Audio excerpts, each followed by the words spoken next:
नमस्कार दोस्तों, advance classes की यूट्यूब चैनल पर आप सभी का स्वागत है। दोस्तों मैं हूं इमरान खान। राजस्थान की कला व संस्कृति के अंतर्गत दोस्तों एक महत्वपूर्ण टॉपिक आप लोगों के सामने लेकर आया हूं और दोस्तों वह महत्वपूर्ण टॉपिक है दोस्तों राजस्थान में भक्ति आंदोलन। राजस्थान के संत और संप्रदाय, भक्ति आंदोलन की बात करेंगे, संतों की बात करेंगे, संप्रदायों की बात करेंगे। तो दोस्तों स्टार्ट करते हैं। तो दोस्तों आपके सामने पहला प्रश्न आपकी स्क्रीन पर यह रहा दोस्तों, बहुत इंपॉर्टेंट क्वेश्चन दोस्तों आप लोगों के सामने, ध्यान दीजिएगा, बहुत इंपॉर्टेंट क्वेश्चन आप लोग के सामने। क्वेश्चन क्या है? संत, बोर्ड पे सबका ध्यान, संत लालदास जी, नाम तो सुना होगा दोस्तों। तो संत लालदास जी का जन्म स्थान है, संत लालदास जी का जन्म कहां पर हुआ था? कहां पर हुआ था?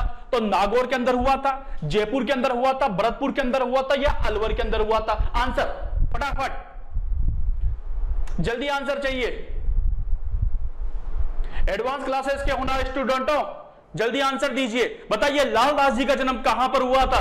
नागौर के अंदर, जयपुर के अंदर, भरतपुर के अंदर, अलवर के अंदर, कहां पर हुआ था?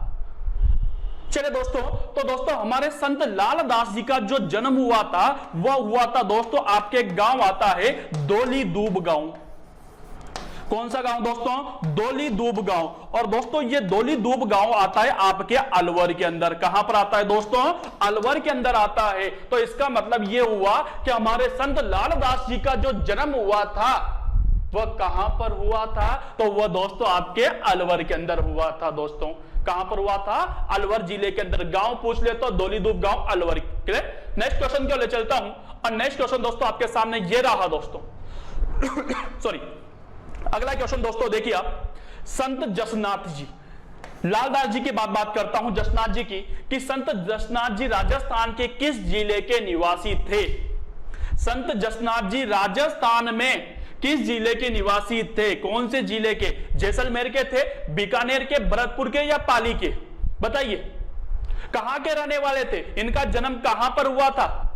संत जसनाथ जी जिन्होंने जसनाती संप्रदाय की स्थापना की थी, बताइए उनका जन्म कहां पर हुआ था? जैसलमेर, बीकानेर, भरतपुर, पाली? आंसर दीजिए और हमारे चैनल को लाइक कीजिए, सब्सक्राइब कीजिए दोस्तों और अपने प्यारे प्यारे दोस्तों के साथ शेयर कीजिए। दोस्तों आगे भी शेयर कीजिए ताकि उनको भी दोस्तों इस क्लासों का आनंद ले सके, इस क्लासों का लाभ उठा सके दोस्तों। तो दोस्तों आगे बढ़ते हैं। तो दोस्तों बात कर रहे थे संत जसनाथ जी की। तो दोस्तों संत जसनाथ जी का जो जन्म हुआ था वह दोस्तों एक स्थान आता है कतियासर। कहां पर दोस्तों? कतियासर। और कतियासर कहां पर आ गए दोस्तों? बीकानेर के अंदर। कहां पर दोस्तों? बीकानेर के अंदर आता है। तो हमारे जसनाथ जी जिन्होंने जसनाती संप्रदाय की स्थापना की थी, उनका जन्म कहां पर हुआ था?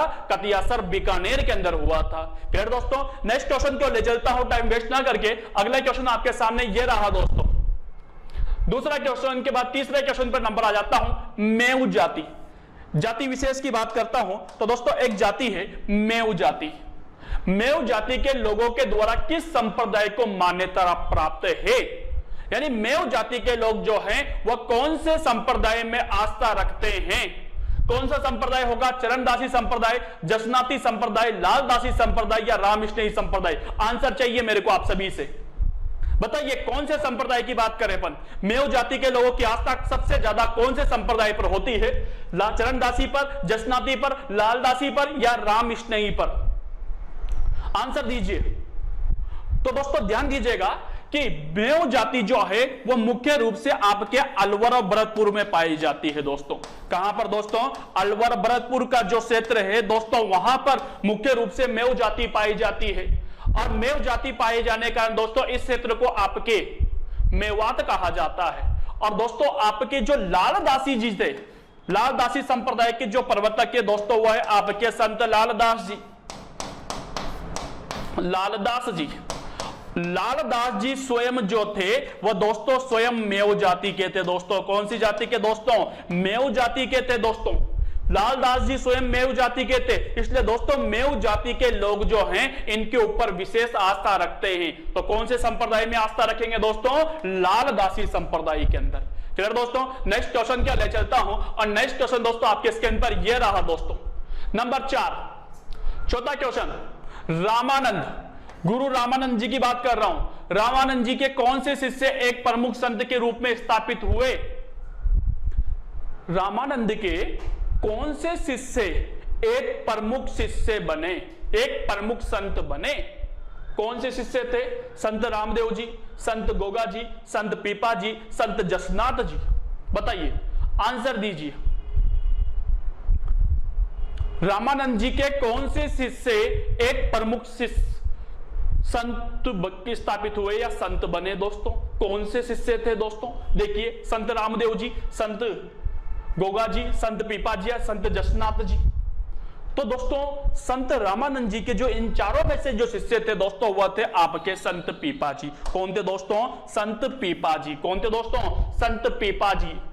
दोस्तों संत पीपा जी का जो जन्म हुआ था यह आपके गागरोन के अंदर हुआ था दोस्तों। कहां पर हुआ था? गागरोन के अंदर हुआ था, जो कि झालावाड़ के अंदर आता है।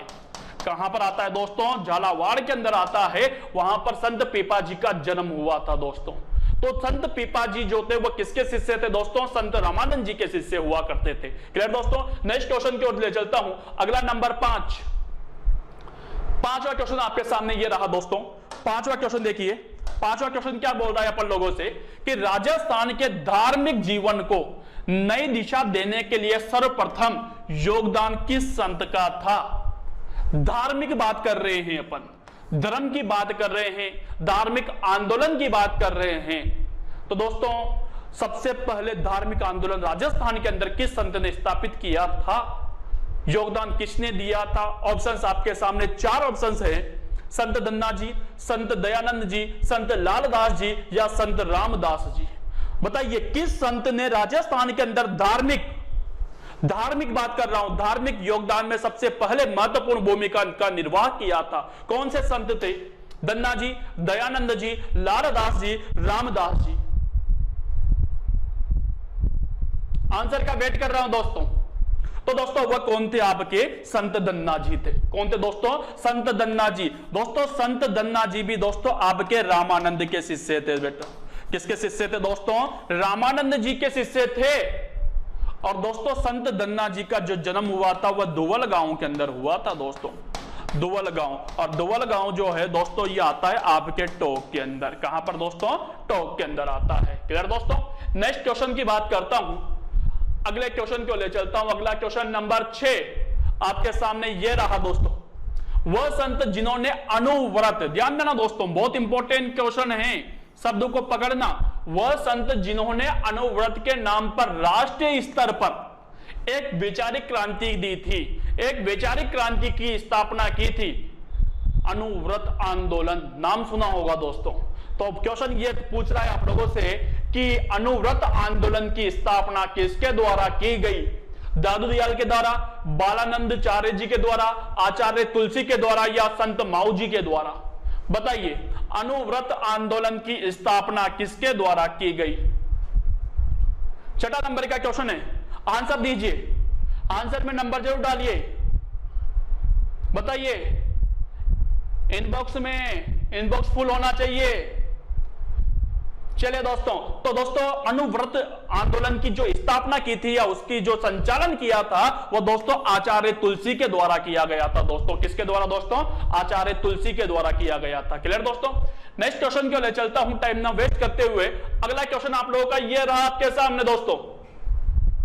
चलिए, किस संत के द्वारा भारत पर नादिर शाह, मोस्ट क्वेश्चन कर लेना दोस्तों, काफी बार पूछा गया क्वेश्चन है कि किस संत के द्वारा भारत में नादिर शाह के आक्रमण की भविष्यवाणी की गई थी?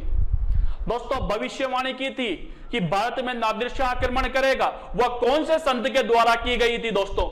दोस्तों संत माऊ जी के द्वारा, संत चरणदास जी के द्वारा, संत धन्ना जी के द्वारा या संत पीपा जी के द्वारा? किसके द्वारा दोस्तों नादिर शाह के आक्रमण की भविष्यवाणी की गई थी? आंसर फटाफट जल्दी। एडवांस क्लासेस के होना स्टूडेंटों दीजिए आंसर। बताइए किस संत के द्वारा दोस्तों नादिर शाह के आक्रमण की भविष्यवाणी की गई थी? तो दोस्तों वह जो भविष्यवाणी की थी वह दोस्तों संत चरणदास जी के द्वारा की गई थी। दोस्तों संत चरणदास जी ने पहले भविष्यवाणी कर दी थी कि नादिर शाह नामक जो आक्रमणकारी है वह भारत पर आक्रमण करेगा। दोस्तों 2 भविष्यवाणियां याद रखना दोस्तों। पहली है नादिर शाह के आक्रमण की, नादिर शाह के आक्रमण की, दोस्तों नादिर शाह के आक्रमण की भविष्यवाणी की थी चरणदास जी के द्वारा। लेकिन दोस्तों एक और भविष्यवाणी की गई थी, और दूसरी भविष्यवाणी की थी दोस्तों औरंगजेब के शासक बनने की, औरंगजेब के शासक बनने की।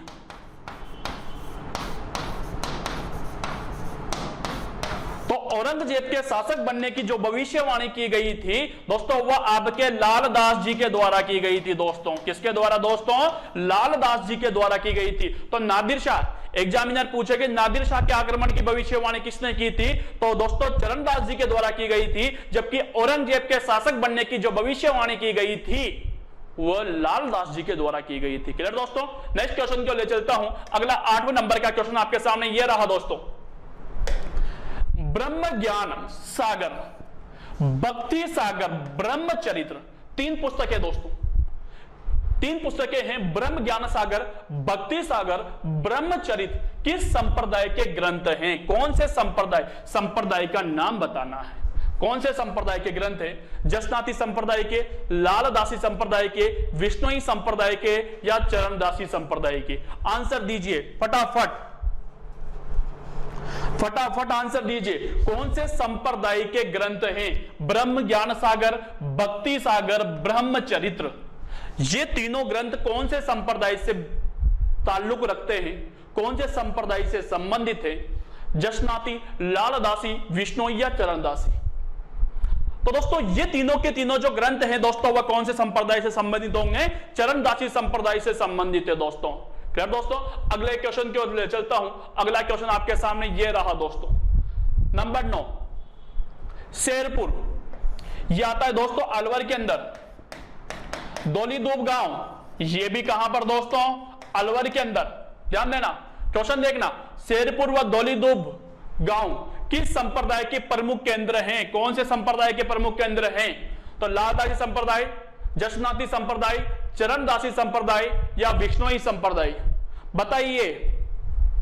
शेरपुर अलवर, दौलीदूब अलवर, ये दोनों स्थान किस संप्रदाय के प्रमुख स्थल हैं?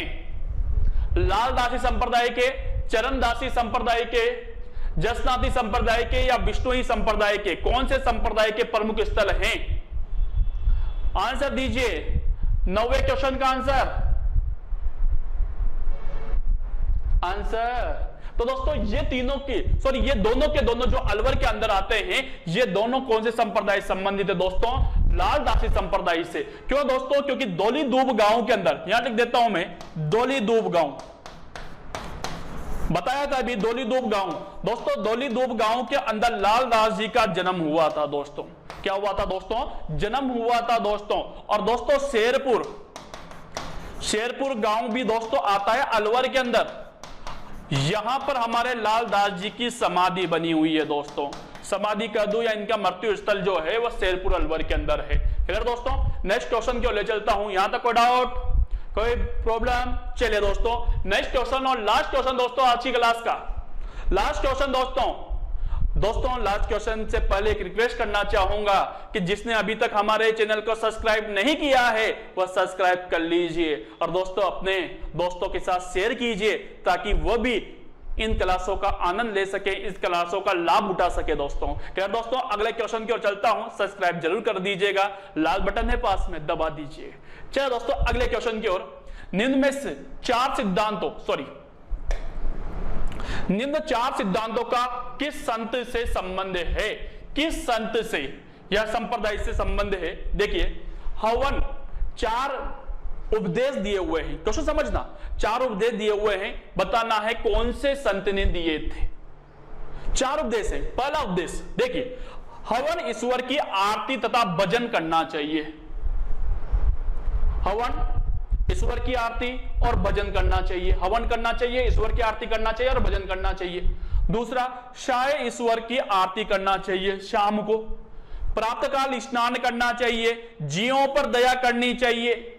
ये 4 उपदेश है। किसने दिए थे? धन्ना जी ने, जंबो जी ने, संत पीपा ने या संत जसनाथ जी के द्वारा? बताइए ये उपदेश किसके द्वारा दिए गए थे? आंसर फटाफट जल्दी। चारों उपदेश किसके द्वारा दिए गए थे? तो दोस्तों ये चारों के चारों जो उपदेश दिए थे वो दोस्तों किसके द्वारा दिए गए थे? संत जंबोजी महाराज के द्वारा दिए गए थे दोस्तों, जिन्होंने विष्णुई संप्रदाय, विष्णुई का अर्थ होता है 20 + 9 = 29 नियम, उस संप्रदाय की स्थापना की थी दोस्तों, उनके द्वारा ये नियमों का प्रतिपादन किया गया था। क्लियर दोस्तों? तो ये थे दोस्तों आपके इंपॉर्टेंट क्वेश्चन, 10 इंपॉर्टेंट क्वेश्चन जो आपके सामने लेकर आया था। इसी तरह दोस्तों इसी टॉपिक पर और भी इंपॉर्टेंट क्वेश्चन मैं आपके सामने लगातार लेकर आता रहूंगा। आज के लिए परमिशन दीजिए। थैंक यू, शुक्रिया, धन्यवाद दोस्तों।